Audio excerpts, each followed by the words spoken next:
السلام علیکم ناظرین، آپ کو اپنے چینل میں خوش آمدید کہتے ہیں۔ بات کریں گے قرض جاں کی آنے والی قسط کی، جس میں دکھایا جاتا ہے کہ نشوہ کی جو ماں ہے وہ اپنے ماضی کو یاد کرتی ہے اور وہ ساتھ ساتھ اپنے سارے حالات جو ہیں وہ بھی اس کی نظروں کے سامنے سب فلم کی صورت میں گزرتے ہیں۔ اور نشوہ کے جو تایا ہیں بختیار، وہ کہتے ہیں کہ اپنی والدہ سے کہ میں اب آپ کو ایک ٹاسک دینا چاہتا ہوں کہ آپ نشوہ کا رشتہ جو ہے وہ عمار سے کر دیں۔ اس سے پہلے ہم نے قرض جاں کی قسط میں دیکھا کہ نشوہ جو ہے وہ اچھی پوزیشن لے کر وکالت کی ڈگری اس نے حاصل کر لی ہے اور اب یہ اس کا خواب بن گیا ہے کہ وہ وکیل بنے اور وکالت کا شعبہ اختیار کرے۔ لیکن جب گھر آتی ہے اور باقی سب تو بہت خوش ہوتے ہیں اور اس کی تائی بھی بہت خوش ہوتی ہے، مٹھائی بھی منہ میٹھا کرتے ہیں سب، اور لیکن اس کے تایا جو ہیں جب ان کو یہ پتہ چلتا ہے تو وہ اس کے لیے خوش تو بہت ہوتے ہیں کہ وہ پاس ہو گئی ہے، اس نے اچھے نمبروں سے کامیابی حاصل کی ہے، لیکن جب وہ سنتے ہیں کہ وہ پریکٹس کرنا چاہتی ہے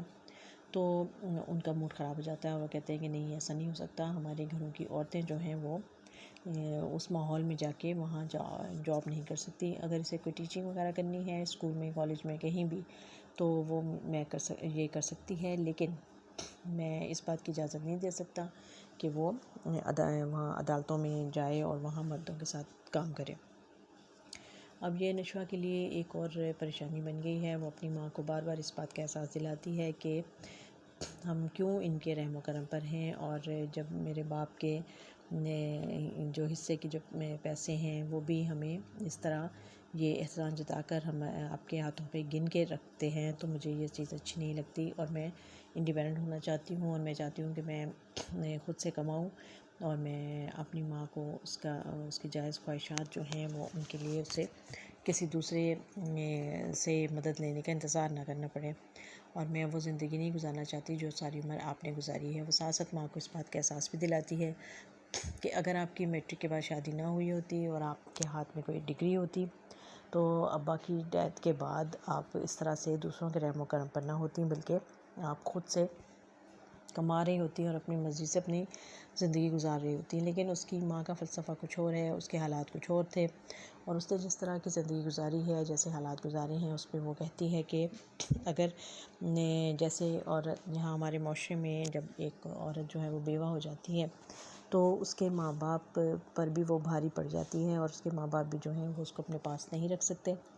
تو ایسے میں اگر کوئی آپ کو تھوڑے سے بھی کوئی جھوٹے منہ آپ کو کوئی آفر کر دیتا ہے اور آپ کو اپنے پاس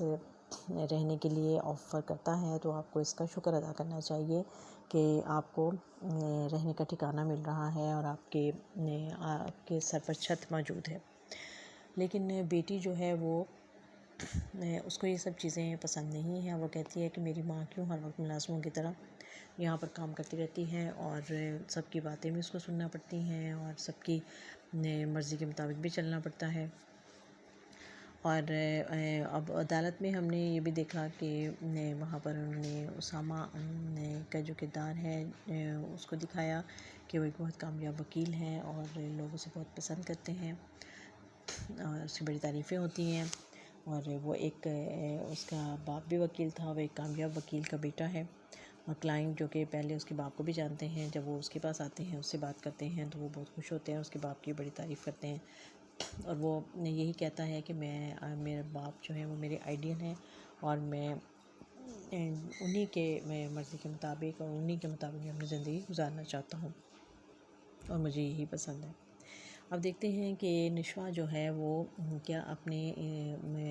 خوابوں کو پورا کر سکے گی، اور کیا وہ اپنی خواہشیں پوری کرنے کے لیے وہاں ایز اے لائر اپنی پریکٹس کر سکے گی یا نہیں کر سکے گی، اور کیا وہ اپنے گھر والوں کی مرضی کے خلاف جائے گی، اپنے تایا کے فیصلے کے خلاف کیا وہ آواز اٹھا سکے گی، اور وہاں جا کر وہ جیسے چاہتی ہے کہ میں مظلوم لوگوں کی مدد کروں اور میں پیسہ بھی کماؤں، اور وہاں پر جو کامیاب وکیل ہیں کیا وہ ان کے ساتھ ان کے اسسٹنٹ کے طور پر کام کر سکے گی یا نہیں، یہ سب کچھ دیکھنے کے لیے